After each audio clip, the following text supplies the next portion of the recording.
আমার নাম লাভলি, আমি 17 বছর বয়সী। আপনি আমার বয়স এবং নাম থেকে অনুমান করতে পারেন যে আমি দেখতে কেমন হতে পারি। আমি একটি ছোট শহরে থাকি। আমার বাড়ি বড় নয়, কিন্তু আমার জন্য এটি পৃথিবীর সবচেয়ে সুন্দর কোণ।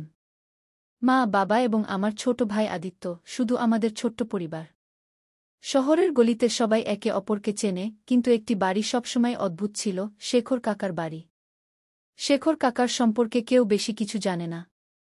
তিনি প্রায় 50 বছর বয়সী, কিন্তু তার চোখে একটি অদ্ভুত খালি ভাব দেখা যায়, যেন কোনো অসম্পূর্ণ গল্প যা শোনার কেউ নেই। তিনি বেশিরভাগ সময় তার বাড়িতেই থাকেন, এবং যখন বাইরে আসেন, শুধুমাত্র সবজি কিনতে বা কোনো জরুরি কাজে। কিন্তু আমার তার সাথে প্রথম দেখা খুবই অদ্ভুত এবং ভয়ানক ছিল। সেই সন্ধ্যার সময় ছিল। সূর্য ধীরে ধীরে অস্ত যাচ্ছিল এবং হালকা শীতলতা বাতাসে মিশে যাচ্ছিল। আমি আমার বই নিয়ে ছাদে বসেছিলাম, যখন হঠাৎ আমার নজর পড়ল শেখর কাকার বাড়ির ছাদে। তিনি সেখানে একা বসেছিলেন, আকাশের দিকে তাকিয়ে। তার চোখে এমন কিছু ছিল যা আমাকে অস্থির করে দিল। আমি তাকে একদৃষ্টে তাকিয়ে থাকলাম, এবং ঠিক তখনই তিনি হঠাৎ আমার দিকে তাকালেন। আমি মনে করলাম যেন আমি কোনো চুরিতে ধরা পড়েছি। আমি দ্রুত দৃষ্টি সরিয়ে নিলাম এবং বইয়ে মনোনিবেশ করার চেষ্টা করলাম। কিন্তু তখন একটি অদ্ভুত আওয়াজ শুনলাম, কারো কান্নার হালকা শব্দ। আমি আবার তার ছাদের দিকে তাকালাম, কিন্তু এবার তিনি সেখানে ছিলেন না। আমি ভাবলাম যে এটি হয়তো আমার ভুল ছিল, কিন্তু ঠিক তখনই আমার কানে একটি মৃদু আওয়াজ ভেসে এল, বাঁচাও। আমার হৃদয় দ্রুত স্পন্দিত হতে লাগল। সেই আওয়াজ কোথা থেকে এসেছিল? শেখর কাকার বাড়ি থেকে, নাকি আমার মস্তিষ্কের কোনো বিভ্রম? সেই আওয়াজ এখন আমার মনে গুঞ্জরিত হচ্ছিল। আমি ছাদে দাঁড়িয়েছিলাম, যেন আমার পা সেখানে আটকে গেছে। বাতাসে একটি অদ্ভুত শীতলতা ছিল, কিন্তু আমার ভেতরে কিছু অন্য বলছিল, একটি অস্থিরতা, একটি অজানা হুলস্থুল। আমি আমার বাড়ির দরজা থেকে উকি দিয়ে শেখর কাকার বাড়ির দিকে তাকালাম। সবকিছু স্বাভাবিক মনে হচ্ছিল। তাহলে সেই আওয়াজ কার ছিল? আমি ভাবছিলাম, ঠিক তখনই আমার ফোন বেজে উঠল। দেখলাম, অনিরুদ্ধের কল। আমার ক্লাসের সেরা বন্ধু, এবং সম্ভবত তার চেয়েও কিছু বেশি। কি করছো? তার কণ্ঠে সেই পুরনো দুষ্টুমি ছিল। কিছু না, শুধু বই পড়ছি, আমি মিথ্যা বললাম। ও, তাহলে এখন বইও ভয় দেখাচ্ছে, সে হেসে বলল। আমি হঠাৎ বুঝতে পারলাম যে আমার কণ্ঠ একটু ঘাবড়ে গেছে। আমি কথা বদলাতে বললাম, তুমি হোমওয়ার্ক করেছ? লাভলি, আমি অনিরুদ্ধ। হোমওয়ার্ক আর আমি? এই প্রশ্নই করো না, সে বলল। আমি হেসে উঠলাম। তার কথা শুনে মন সবসময় হালকা হয়ে যেত, কিন্তু আজ কিছু আলাদা ছিল। ফোন রেখে দেওয়ার পর আমার মন আবার শেখর কাকার বাড়ির দিকে চলে গেল। আমি নিজেকে বোঝানোর চেষ্টা করলাম যে হয়তো আমি কিছু ভুল শুনেছি, কিন্তু হৃদয় বলছিল যে কিছু একটা আছে যা চোখের আড়ালে আছে। রাত হয়ে গিয়েছিল। আমি বারান্দায় দাঁড়িয়েছিলাম যখন হালকা বৃষ্টি শুরু হল। ঠান্ডা বাতাস আমার মুখ স্পর্শ করে গেল, এবং অদ্ভুত ব্যাপার ছিল যে সামনে শেখর কাকাও তার জানালা থেকে বাইরে তাকিয়েছিলেন, ঠিক আমার দিকে। আমাদের চোখ কিছু সেকেন্ডের জন্য মিলিত হল, এবং সেই মুহূর্তে কিছু অনুভব হল, কিছু অকথিত, কিছু অজানা। আমার মনে হল যেন তার চোখে একটি গল্প আছে যা তিনি বলতে চান, কিন্তু শব্দে বলতে পারেন না। তুমিও কি বৃষ্টিতে ভেজা পছন্দ কর? আমার কানে আবার সেই আওয়াজ ভেসে এল। কিন্তু এবার এই আওয়াজ শেখর কাকার ছিল। আমি চমকে গেলাম। তিনি এর আগে কখনো আমার সাথে কথা বলেননি। আমি বুঝতে পারলাম না কি উত্তর দেব। হালকা করে হেসে বললাম, মাঝে মাঝে, যখন মন ভেসে যায়। তিনি কিছু বললেন না, শুধু হালকা হাসলেন এবং ভিতরে চলে গেলেন। কিন্তু আমার হৃদয়ে সেই সাক্ষাৎ একটি হুলস্থুল রেখে গেল। এটি প্রথমবার ছিল যখন আমি তার চোখে কিছু পড়ার চেষ্টা করেছিলাম, এবং সম্ভবত প্রথমবার এমন অনুভব করেছিলাম যে আমার জীবন কোনো মোড়ে আসতে চলেছে, যার সম্পর্কে আমার নিজেরই কোনো ধারণা ছিল না। বৃষ্টি তীব্র হয়ে উঠেছিল। বাতাসে শীতলতা আমার গাল স্পর্শ করছিল, কিন্তু আমি সেখানেই দাঁড়িয়েছিলাম যেখানে শেখর কাকা আমাকে প্রথম কথা বলেছিলেন। তুমিও কি বৃষ্টিতে ভেজা পছন্দ কর? তার শব্দ এখনও আমার মনে গুঞ্জরিত হচ্ছিল। তার চোখে একটি অদ্ভুত আকর্ষণ ছিল, গভীর বিষণ্ণতা, কিন্তু অনেক কিছু বলার। আমি কখনো ভাবিনি যে তিনি আমার সাথে কথা বলবেন, এবং তা এমনভাবে। আমার হৃদয় দ্রুত স্পন্দিত হচ্ছিল। আমি ঘরে ফিরে এলাম, কিন্তু মন এখনও সেখানে আটকে ছিল। শেখর কাকা, এই নামের সাথেই মনে একটি অদ্ভুত হুলস্থুল শুরু হল। তিনি কে? কেন এত চুপচাপ থাকেন? এবং আজ হঠাৎ তিনি আমাকে এটি কেন জিজ্ঞাসা করলেন? সারারাত আমার ঘুম আসেনি। বৃষ্টির ফোঁটা জানালা আঘাত করছিল এবং আমি শুধু পাশ ফিরছিলাম। আমি নিজেকে মিথ্যা সান্ত্বনা দিলাম যে এটি ছিল একটি সাধারণ কথোপকথন, কিন্তু সত্যি কথা হল তাদের কথাগুলো আমার ভেতরে কিছু জাগিয়ে দিয়েছিল। এভাবেই ভাবতে ভাবতে কখন যে আমার চোখে ঘুম এসে গেল তা টেরই পেলাম না। সকাল থেকেই বৃষ্টি থেমে গিয়েছিল। আমি যেমন প্রতিদিন ছাদে আসি, আজও এলাম। কিন্তু আজ আমার চোখ যেন নিজে থেকেই খুলে গেল। দরজা খুলে শেখর কাকা বাইরে এলেন। তিনি হালকা নীল রঙের শার্ট পরেছিলেন, চুল কিছুটা এলোমেলো ছিল, আর মুখে হালকা দাড়ি। জানি না কেন, কিন্তু সেই মুহূর্তে তিনি যেন কোনো চলচ্চিত্রের নায়কের চেয়ে কম ছিলেন না। আমি নিজেই নিজের উপর হেসে ফেললাম। আমি কি ভাবছি? তিনি তো আমার চেয়ে বয়সে অনেক বড়। কিন্তু এই চিন্তা থেকে নিজেকে সরিয়েও নিতে পারছিলাম না। হঠাৎ তিনি আমার দিকে তাকালেন। এবার আমি চোখ ফেরাতে পারলাম না। তিনি কয়েক সেকেন্ড ধরে আমাকে দেখলেন, তারপর হালকা করে হাসলেন। আমি ঘাবড়ে গিয়ে ভেতরে চলে গেলাম, কিন্তু মন এখনও সেখানেই ছিল, তার চোখের গভীরে কোথাও ডুবে গিয়ে। আজ আমাদের গলিতে কারও বিয়ে ছিল। সবাই রঙিন পোশাকে ঘুরছিল, কিন্তু আমার নজর শুধু একজনের দিকেই, শেখর কাকার দিকে। আজ প্রথমবার আমি তাকে এত সুন্দর করে সাজতে দেখলাম। তিনি সাদা কুর্তা পায়জামা পরেছিলেন, আর সত্যিই তিনি আলাদা লাগছিলেন। আমি নিজের উপর আবার হেসে ফেললাম। আমি তার সম্পর্কে এত ভাবছি কেন? নিজেকে বোঝানোর চেষ্টা করলাম, কিন্তু তবু বারবার চোখ যেন তার দিকেই চলে যাচ্ছিল। আর তখনই সেই মুহূর্ত এল। তিনি আমার দিকে এগিয়ে এলেন। তুমি এখানে একা দাঁড়িয়ে আছো কেন? তার কণ্ঠে সেই একই প্রশান্তি ছিল, যা আমি আগেও অনুভব করেছিলাম। কিছু না, আমি চোখ নামিয়ে নিলাম। তিনি হাসলেন, লোকেরা খুশি, গান বাজছে, আর তুমি এক কোণে চুপচাপ দাঁড়িয়ে আছ।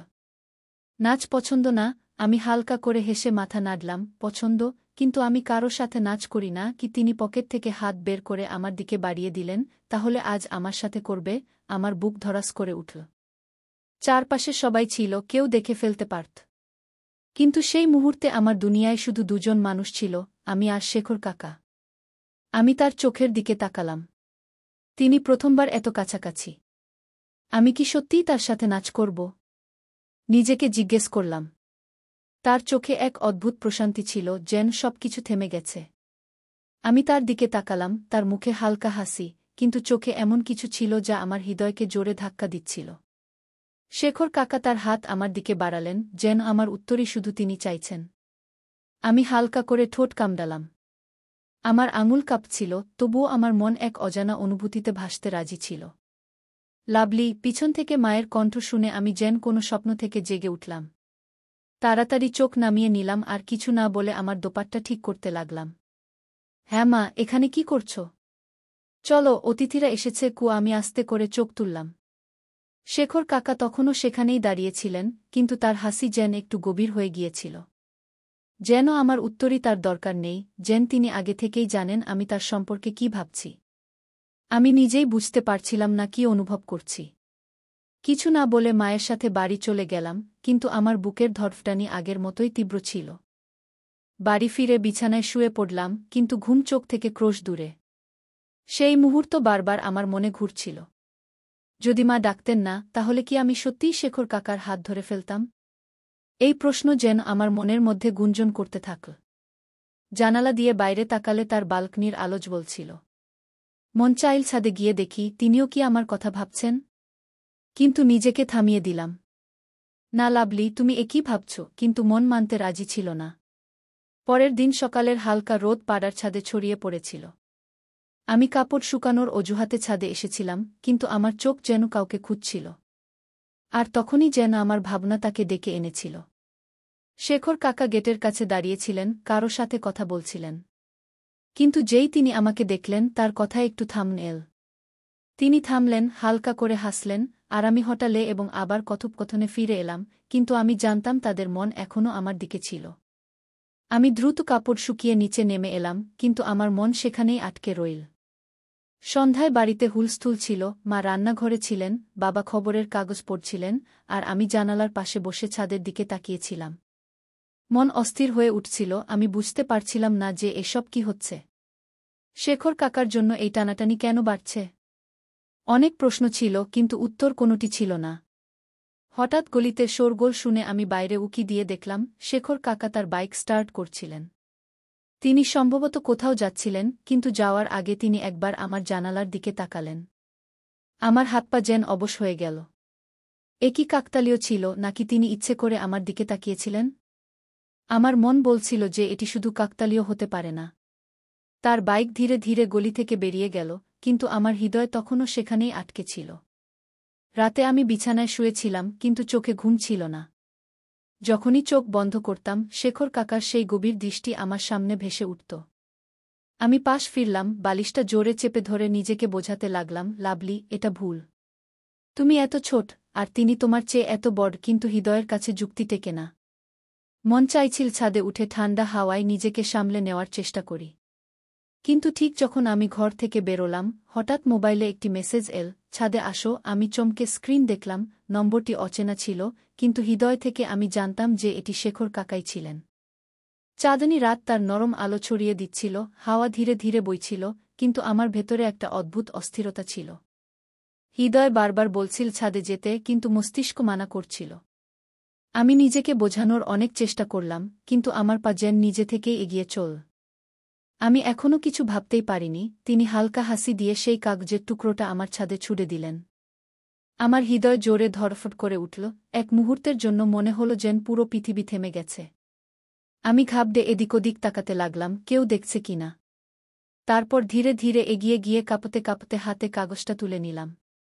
কাগজে লেখা ছিল, কাল রাতে দেখা হবে। আমার হাতে চিঠি ছিল, কিন্তু পায়ের নিচ থেকে যেন মাটি সরে গেল। হৃদয়ের ধড়ফড়ানি এত বেড়ে গেল যে মনে হল কেউ কাছে এলে শুনে ফেলবে। আমি চিঠিটা মুঠো চেপে ধরে ছাদের কিনারা থেকে নিচে তাকালাম, কেউ ছিল না। তারপর আবার তার দিকে তাকালাম, তিনি তখনও সেখানেই দাঁড়িয়েছিলেন, আমাকে দেখছিলেন। একটা অদ্ভুত শান্তি নিয়ে, তার চোখে এমন কিছু ছিল যে আমি দৃষ্টি সরাতে পারছিলাম না। আমার হৃদয় দ্রুত স্পন্দিত হচ্ছিল, এই অনুভূতি কি ছিল আমি নিজেই বুঝতে পারছিলাম না। আমি তাড়াতাড়ি চিঠিটা দোপাট্টার কোণায় লুকিয়ে ফেললাম এবং আস্তে পায়ে ঘরে চলে এলাম। ঘরটা যেমন ছিল, দেয়ালগুলো যেমন ছিল, কিন্তু আমার ভেতরে কিছু বদলে গেছে। আমি চিঠিটা টেবিলে রেখে আয়নায় নিজেকে দেখতে লাগলাম। আমি কি করব? যাব কি যাব না? যদি কেউ দেখে ফেলে? কিন্তু এবার আমার হৃদয় আমার জটিলতাগুলো শুনল না, সে শুধু একটা প্রশ্ন করল, যদি আমি না যাই, তাহলে তিনি কি খারাপ মনে করবেন? রাতের নিস্তব্ধতা চারদিকে ছড়িয়ে পড়েছিল, কিন্তু আমার ভেতরে হাজারো প্রশ্নের হুলস্থুল। আমি বিছানায় শুয়েছিলাম, কিন্তু ঘুম কোথায় পালিয়েছে। যখনই চোখ বন্ধ করতাম, শেখর কাকার সেই দৃষ্টি সামনে ভেসে উঠত, তার সেই হালকা হাসি, ছাদে ছোড়া সেই চিঠি, আর তাতে লেখা সেই তিনটি শব্দ, কাল রাতে দেখা হবে। আমি পাশ ফিরলাম আর বালিশটা জোরে চেপে ধরলাম। আমার হৃদয়ের স্পন্দন বাড়ছিল, আমাকে কি যাওয়া উচিত? ভাবতে ভাবতে কখন ঘুম এসে গেল জানি না, কিন্তু সেই ঘুমও অস্থিরতায় ভরা ছিল। পরের দিন সকালে চোখ খুলেই প্রথম যে ভাবনা মাথায় এল, সেটা ছিল সেই রাতের কথা। সারাদিন আমি নিজের সঙ্গে লড়াই করছিলাম, কখনো নিজেকে বোঝানোর চেষ্টা করছিলাম, কখনো অকারণে হাসছিলাম। মা কিছু জিজ্ঞেস করলে আমি ঘাবড়ে যেতাম, ভাই সামনে এলে আমি চোখতারা উপরে তাকালো এবং আমাদের চোখে চোখ পড়ল। আমার হৃদয় জোরে ধড়ফড় করে উঠল। তিনি ধীরে ধীরে তার ছাদের দিকে এগিয়ে গেলেন। আমি পলক না ফেলে তাকে দেখছিলাম। তিনি ছাদে এসে হালকা হাসি দিয়ে আমার দিকে তাকালেন। আমি একদম স্তব্ধ হয়ে গেলাম, কিন্তু দৃষ্টি সরানোর সাহস পেলাম না। তুমি এলে, তার কণ্ঠস্বর খুবই মৃদু ছিল, কিন্তু তাতে এক অদ্ভুত টান ছিল। আমি কিছু বললাম না। হৃদয় এত জোরে ধড়ফড় করছিল যে মনে হচ্ছিল একটি শব্দ বললে সবাই শুনে ফেলবে। তিনি ধীরে ছাদের রেলিংয়ে হাত রাখলেন এবং আমাকে দেখতে লাগলেন। ভয় পাচ্ছ? আমি হালকা করে মাথা নাড়লাম। তিনি হেসে বললেন, ভয় পাওয়ার কিছু নেই, লাভলি। আমরা শুধু কিছুক্ষণ কথা বলব। আমার ঠোঁট কাঁপছিল, কিন্তু আমি তখনও চুপ ছিলাম। তার পাশে দাঁড়াতেই আমার ভেতর বিদ্যুৎ খেলে গেল। তার এত কাছে থাকা আমাকে ভয়ও দিচ্ছিল, আবার এক অদ্ভুত উষ্ণতাও দিচ্ছিল। তোমাকে দেখে মনে হয় না তুমি এত ছোট, তিনি হালকা করে বললেন। আমি চমকে তার দিকে তাকালাম। তার চোখে সেই দৃষ্টির জাদু ছিল যা আমাকে অসহায় করে দিয়েছিল। আমি সাহস করে জিজ্ঞাসা করলাম, আপনি আমাকে কেন ডাকলেন? তিনি কিছুক্ষণ চুপ থেকে বললেন, সম্ভবত তোমাকে দেখে কিছু অনুভব হয়। গিয়ে আমার হৃদয় জোরে ধড়ফড় করে উঠল। আমি বুঝতে পারছিলাম না তিনি কি বলতে চাইছেন, কিন্তু তার ভাষায় এমন কিছু ছিল যা আমাকে নিজেকে থামাতে দিচ্ছিল না। রাত আরও গভীর হচ্ছিল। বাতাস তীব্র হয়ে উঠছিল, কিন্তু আমার হৃদয়ের শব্দের কাছে সবই মৃদু মনে হচ্ছিল। আমি কি ঠিক করছি, নাকি এমন কোনো পথে হাঁটছি যেখান থেকে ফিরে আসা কঠিন হবে? আমি শেখর কাকার চোখে তাকিয়েছিলাম, কিন্তু কিছু বুঝতে পারছিলাম না। তার শব্দে যে অনুভূতি ছিল তা আমার ভেতর পর্যন্ত পৌঁছাচ্ছিল। হৃদয় বলছিল এখান থেকে পালাও, কিন্তু মস্তিষ্ক তখনও প্রশ্ন করছিল এটা কি ঠিক? তিনি ধীরে আমার মুখের দিকে তাকালেন, যেন আমার মনের জটিলতা বুঝতে চাইছেন, তারপর হাসলেন। তুমি কিছু বলবে না? আমার ঠোঁট শুকিয়ে গিয়েছিল। আমি হালকা করে মাথা নাড়লাম। ঠিক আছে, তাহলে শুধু চুপ করে দাঁড়িয়ে থাকবে। তিনি ছাদের রেলিংয়ে দুটি হাত রাখলেন এবং কিছুক্ষণ আমাকে দেখতে থাকলেন। তার দৃষ্টিতে এক অন্যরকম কথা ছিল, নরম কিন্তু গভীর। আমি অনুভব করলাম আমার হৃদয় তখনও খুব জোরে ধড়ফড় করছে। আমি নিজেকে সামলে বললাম, আপনি আমাকে কেন ডাকলেন? তিনি হালকা করে হেসে বললেন, তোমাকে না ডাকলে তুমি আসতে। আমি দৃষ্টি নিচু করলাম। সত্যি বলতে কি, যদি তিনি পাথর না ছুড়ে দিতেন তাহলে আমি নিজেকে থামিয়ে দিতাম। কিন্তু এখন আমি এখানে দাঁড়িয়েছিলাম তার সামনে, কোনো উত্তর ছাড়াই। হঠাৎ তিনি তার হাত বাড়িয়ে দিলেন। এসো বসি। কি? আমি একটু শঙ্কিত হলাম, কিন্তু ধীরে ধীরে পা বাড়ালাম এবং তার পাশে গিয়ে ছাদের দেয়ালে বসলাম। আমার হাত ঠান্ডা হয়ে গিয়েছিল। বাতাসে হালকা শীতলতা ছিল, কিন্তু আমার ভেতর অন্যরকম উষ্ণতা ছুটছিল। তোমার বয়স 17 বছর, তাই না? তিনি হালকা করে জিজ্ঞাসা করলেন। আমি মাথা নাড়লাম। হ্যাঁ গো। আমি ভেবেছিলাম তুমি এর চেয়ে বড়। ও তার কণ্ঠে এক অদ্ভুত কোমলতা ছিল। তোমার চোখ অন্য মেয়েদের মতো নয়। এতে আরও কিছু আছে, এমন কিছু যা টেনে নেয়। আমার হৃদয় জোরে ধড়ফড় করে উঠল। আমি জানতাম না এর কি উত্তর দেব। আমি আমার আঙুলগুলো জড়িয়ে নিচের দিকে তাকিয়ে রইলাম। তিনি আমার দিকে একটু ঝুঁকলেন। ভয় পাচ্ছ? আমি হালকা করে মাথা নাড়লাম। না। তিনি হেসে আমার মুখটা তার আঙুল দিয়ে একটু উপরে তুললেন। মিথ্যা বলছ। তোমার চোখ অন্য কথা বলছে। আমার শ্বাস আটকে গেল। তার আঙুলের হালকা স্পর্শ যেন আমার পুরো শরীরে শিহরণ ছড়িয়ে দিল। আমি তৎক্ষণাৎ দৃষ্টি সরিয়ে নিলাম এবং নিজেকে একটু পিছিয়ে নিলাম। তিনি আমাকে কিছুক্ষণ দেখলেন, তারপর আবার রেলিংয়ের দিকে ফিরে গেলেন। তুমি জানো লাভলি, যখন প্রথম তোমাকে দেখেছিলাম তখনই বুঝেছিলাম তুমি বাকিদের থেকে আলাদা। আমি চমকে তার দিকে তাকালাম। কিভাবে? তিনি এক গভীর শ্বাস নিলেন। তোমার চোখে প্রশ্ন থাকে, অন্য মেয়েদের মতো শুধু স্বপ্ন নয়। আর এটাই আমাকে ভালো লেগেছে। আমার হৃদয় দ্রুত স্পন্দিত হতে লাগল। আমি জানতাম না এর মানে কি, কিন্তু তার শব্দগুলো আমার ভেতর এক অদ্ভুত অনুভূতি ছড়িয়ে দিয়েছিল। রাত আরও গভীর হয়ে গিয়েছিল। দূর কোথাও কুকুরের ঘেউ ঘেউ শব্দ আসছিল। পরিবেশে নিস্তব্ধতা ছিল, কিন্তু আমার ভেতর এক ঝড় বয়ে যাচ্ছিল। আমি সাহস করে জিজ্ঞাসা করলাম, আপনি আমার কাছ থেকে কি চান শেখর কাকা? তিনি আমার দিকে তাকালেন। তার ঠোঁটে হালকা হাসি ছিল। এই প্রশ্ন তুমি নিজেকেই জিজ্ঞাসা করো লাভলি।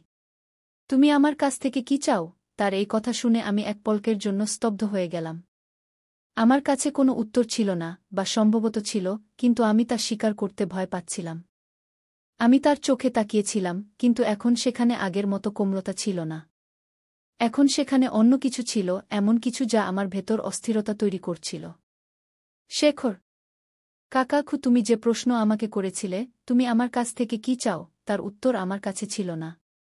অথবা ছিল, কিন্তু আমি তা নিজের কাছ থেকেও লুকিয়ে রেখেছিলাম। আমি আমার দৃষ্টি নিচু করে নিলাম। হৃদয়ের ধড়ফড়ানি যেন পুরো পরিবেশে গুঞ্জরিত হচ্ছিল।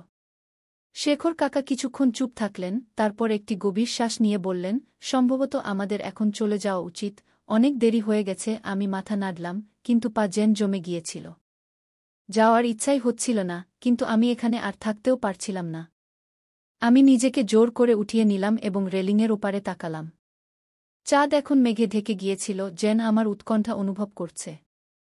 শেখর কাকা আমার দিকে তাকালেন। লাভলি, যদি আমি বলি যে আমি তোমাকে পছন্দ করি? আমার শরীরে বিদ্যুৎ খেলে গেল।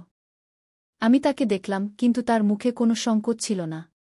তিনি খুব স্বাভাবিক ছিলেন, যেন তিনি একটি সাধারণ কথা বলেছেন।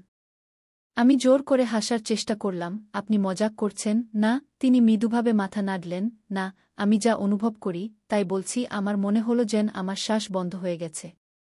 এটি কি সত্যিই ঘটছে? আমি কি সঠিক শুনছি? শেখর কাকা তখনও আমাকে দেখছিলেন। তার মুখে গম্ভীরতা ছিল, কিন্তু কোনো জোরাজুরি নেই, কোনো চাপ নেই। আমি কিছু বলার জন্য ঠোঁট খুললাম, কিন্তু কণ্ঠ গলা আটকে গেল। তারপর জানি না কেন আমার চোখে জল চলে এল। সম্ভবত ভয়, সম্ভবত উৎকণ্ঠা। আমি তাড়াতাড়ি আমার হাত দিয়ে তা মুছে ফেললাম। তুমি ভয় পেয়েছ? আমি মাথা নাড়লাম। না, শুধু আমি জানি না এটি সঠিক কি না। তিনি মাথা নিচু করলেন, তারপর কিছুক্ষণ পরে বললেন, এটি যদি ভুল হতো, তাহলে আমরা দুজনেই এটি অনুভব করতে পারতাম না। শব্দগুলি খুব সুন্দর ছিল, কিন্তু আমার মনে ঝড় তুলছিল। আমি তার থেকে দূরে সরে গিয়ে বললাম, সম্ভবত এখন আমাদের আর কখনো দেখা করা উচিত নয়। তার মুখে একটি মৃদু হাসি ফুটে উঠল। যদি তা হতো, তাহলে তুমি এখানে আসতেই না, লাভলি। আমার কিছুই মনে পড়ছিল না। আমি শুধু ঘুরে দাঁড়ালাম এবং দ্রুত পায়ে ছাদের সিঁড়ির দিকে এগিয়ে গেলাম। কিন্তু আমার হৃদয় সেখানেই রয়ে গেল, সেই ছাদে, শেখর কাকার সাথে। সেই রাতে ঘুম আসেনি। বালিশের পাশে রাখা সেই চিরকুটটি, যা তিনি ফেলে গিয়েছিলেন, বারবার চোখের সামনে ঘুরছিল। আমি কি সঠিক করেছি? আমি কি কিছু ভুল অনুভব করছিলাম? পরের সকালে যখন আমি ছাদে গেলাম, তখন দেখলাম শেখর কাকার ব্যালকনি খালি। তার ঘরের জানালাও বন্ধ ছিল। মনে হুলস্থুল শুরু হলো, তিনি কোথায় গেছেন? সত্যিই কি এখন আর তার সাথে দেখা হবে না? পুরো দিন কেটে গেল, তারপর আরও একটি, কিন্তু তার কোনো খবর ছিল না। আমি এখন নিজের সাথে লড়াই করছিলাম। যদি আমার কিছুই যায় আসত না, তাহলে প্রতিটি শব্দে চমকে উঠছিলাম কেন? প্রতিরাতে ছাদে যাওয়ার ইচ্ছা হচ্ছিল কেন? তারপর তৃতীয় রাতে আমার দরজার নিচে একটি চিরকুট এসে পড়ল। হাত কাঁপতে কাঁপতে আমি তা তুললাম। লেখা ছিল, কখনো কখনো দূরত্বই সঠিক হয়, লাভলি। তুমি আমাকে মনে রাখবে, কিন্তু সম্ভবত এটি ভালো। হৃদয় দ্রুত স্পন্দিত হল। আমি দরজা খুললাম, কিন্তু বাইরে কেউ ছিল না। গলি নিস্তব্ধ ছিল, যেন কেউ সেখানে পা রাখেনি। শেখর কাকা এখন আমার জীবন থেকে চলে গিয়েছিলেন। আর আমি ঠিক সেখানেই ছিলাম, অসম্পূর্ণ, উৎকণ্ঠিত, কিন্তু এখন সম্ভবত সবকিছু শেষ হয়ে গিয়েছিল। তাই বন্ধুরা, গল্পটি পছন্দ হলে ভিডিওটি লাইক করুন এবং একটি সুন্দর কমেন্ট করে জানান।